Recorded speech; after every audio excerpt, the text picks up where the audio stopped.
Durante 42 anos, Estados Unidos e União Soviética duelaram pelo posto de maior potência mundial. Apesar de não se enfrentarem abertamente em nenhuma guerra, as duas superpotências tentaram impor seu domínio no mundo, apoiando o conflito em várias partes do planeta. Até mesmo conflitos em pequenos países passaram a ganhar importância devido ao apoio que grupos rivais recebiam de americanos e soviéticos. Mas a União Soviética entrou em colapso e teve seu fim decretado em 25 de dezembro de 1991. Com o fim da União Soviética, os Estados Unidos passaram a dominar a política mundial sem nenhum outro país que pudesse se opor. A Rússia, principal herdeira do Império Soviético, mergulhou em uma crise que derreteu 20% de seu PIB em apenas 3 anos e viu parte de sua capacidade produtiva ficar sob o controle de outros países formados após a dissolução do bloco socialista. Lembrando que nessa época, a China apenas despontava no cenário político internacional e apesar das projeções econômicas otimistas, o gigante asiático não representava uma ameaça aos Estados Unidos na disputa pela hegemonia da política mundial. Porém, em 1999 chegou ao poder na Rússia um ex-agente da KGB, chamado Vladimir Putin. Ele seria responsável por devolver aos russos o protagonismo internacional que havia sido perdido com o fim da União Soviética. E para poder ser o principal opositor dos Estados Unidos no cenário internacional, Putin, entre outras medidas, precisou transformar o exército russo e é sobre essa transformação que falaremos no vídeo de hoje. Prepare-se para ampliar o seu conhecimento global sobre a Rússia e o poder militar do maior país do mundo, e aproveite para se inscrever no canal. Durante o período da União Soviética, a economia do país estava praticamente voltada para o desenvolvimento e a manutenção das forças armadas. Os investimentos militares representavam mais de 1/3 do PIB e muitas das indústrias do país possuíam, além de sua linha de produção de produtos civis, uma linha de produção de artigos militares.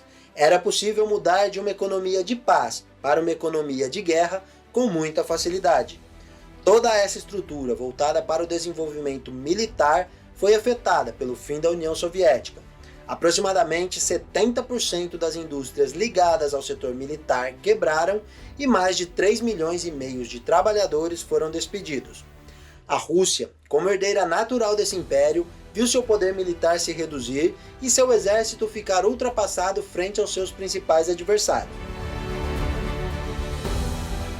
Outro problema para a Rússia foi o fato de que, com a desintegração da União Soviética, parte das fábricas militares que resistiram às crises passaram a ser propriedades de outros países, como é o caso da Ucrânia, que detinha 15% de toda a capacidade produtiva soviética. Além de não possuir a mesma capacidade de investimento, a Rússia ainda teria que comprar produtos que antes eram fabricados pela União Soviética. Com todas essas dificuldades, o investimento militar russo despencou e em 6 anos representava apenas 30% do que havia sido gasto em 1991. Dessa forma, o exército foi perdendo pouco a pouco a sua capacidade e sua relevância mundial. Mas como já dissemos, em 1999 entrou em cena um personagem que se tornaria um dos maiores protagonistas da política internacional nesse começo de milênio. Quando tomou posse como presidente interino em 1999, ninguém seria capaz de prever que Vladimir Putin ficaria no poder por tanto tempo. Também é impossível saber se ele almejava ou mesmo planejava se tornar praticamente um czar moderno da Rússia. O fato é que, planejando ou não, Vladimir Putin foi o responsável por mudar completamente o exército russo, que se tornaria a peça mais importante para que o país voltasse a ter o seu protagonismo na política mundial. Ao chegar ao poder, Putin recebeu um exército grande, porém muito mal equipado. Enquanto os russos possuíam um porta-aviões naquela ocasião, os americanos operavam 14. Sem falar que o porta-aviões russo era completamente ultrapassado, com tecnologia dos anos 80. Os tanques de guerra também iam pelo mesmo caminho, apesar de que nesse caso a Rússia possuía uma enorme frota, inclusive maior que a soma de todos os tanques de guerra que possuíam os países da OTAN juntos. A frota russa de tanques de guerra pode chegar a 20 mil unidades, porém dessas, Muitas não funcionam e existem vários tanques em operação que foram construídos nos anos 60 e 70. A seu favor, o exército russo possuía o maior arsenal nuclear do mundo, e isso lhe conferia muito poder, mas desse assunto falaremos um pouco mais adiante. Antes, vamos falar da grande prova de fogo para o exército russo, que aconteceu em 2008, quando o país entrou em guerra com a Geórgia. E apesar de toda a sua superioridade militar, teve mais dificuldades do que o previsto para ganhar a guerra. Esse fato acendeu o alerta vermelho em Moscou. Como poderia o país lutar contra o aumento da influência da OTAN com um exército mal preparado e sem equipamentos necessários? Para resolver o problema, foi colocado em prática um plano chamado SAP, sigla em inglês para Programa de Aquisição de Armamentos. Em russo, a sigla do plano é GPV, um programa de modernização das Forças Armadas que previa um investimento de 650 bilhões de dólares entre os anos de 2011 e 2020. O dinheiro deveria ser utilizado no desenvolvimento de novos aviões, submarinos e mísseis modernos. Porém, alguns acontecimentos atrapalharam um pouco os planos de Putin.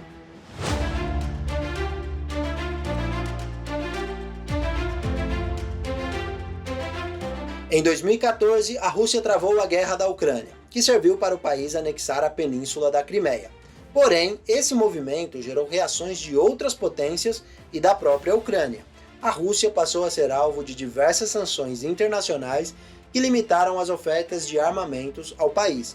E também a Ucrânia, como informamos no começo do vídeo, herdou uma parte importante das fábricas militares da União Soviética. Uma dessas empresas é a fabricante de aviões Antonov, que possuía diversos acordos de fornecimento de materiais e troca de tecnologias com as Forças Armadas russas. Obviamente, todos os acordos foram suspensos e a Rússia precisou buscar novos parceiros e, em alguns casos, desenvolver internamente suas tecnologias, o que não é uma tarefa fácil. A Rússia também precisou lidar com um embargo em materiais de utilização civil-militar, principalmente componentes eletrônicos e de maquinário utilizado nas fábricas militares. Com todas essas restrições, não foi possível cumprir com as metas estipuladas pelo programa SAP. Porém, mesmo assim, a década compreendida entre 2011 e 2020 foi o período de maior renovação do exército russo desde os tempos da União Soviética. Toda a frota foi renovada, com desenvolvimento de novos caças, tanques de guerra e modernização de vários equipamentos antigos. Outro avanço importante foi a melhoria dos sistemas de defesas S-300 e S-400 e o desenvolvimento do sistema antiaéreo S-500. Mais do que ter a capacidade de ataque, é preciso ter as condições de defender o próprio território.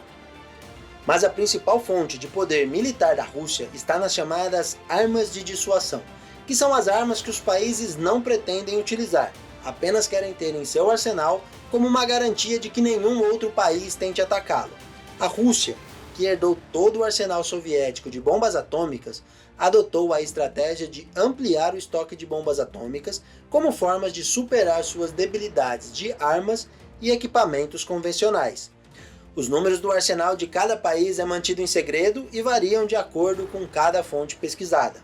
Segundo dados da organização NTI, a Rússia possui hoje o maior arsenal de bombas nucleares do mundo, com cerca de 6.300 armas, distribuídas em mísseis intercontinentais, mísseis lançados desde submarinos e mísseis lançados desde bombardeiros aéreos. Com a modernização da frota russa, foram encomendados 10 submarinos nucleares da classe Borei.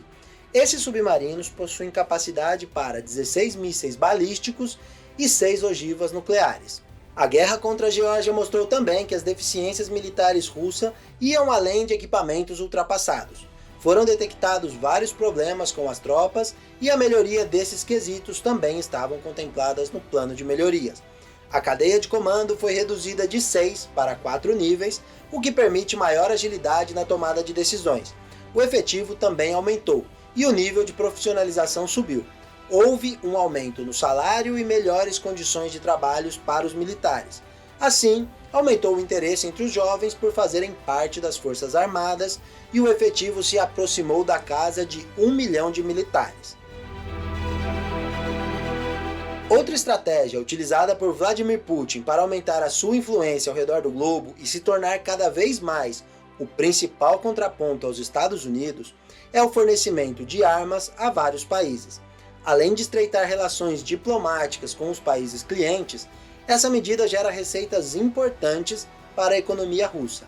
Entre os anos de 2000 e 2020, a Rússia forneceu material bélico a mais de 90 países, e o valor obtido com as exportações ultrapassa a cifra de 124 bilhões de dólares. Esses números tornam a Rússia o segundo maior produtor mundial de equipamentos militares. E ao contrário dos outros grandes fabricantes, a Rússia não restringe a venda a nenhum país.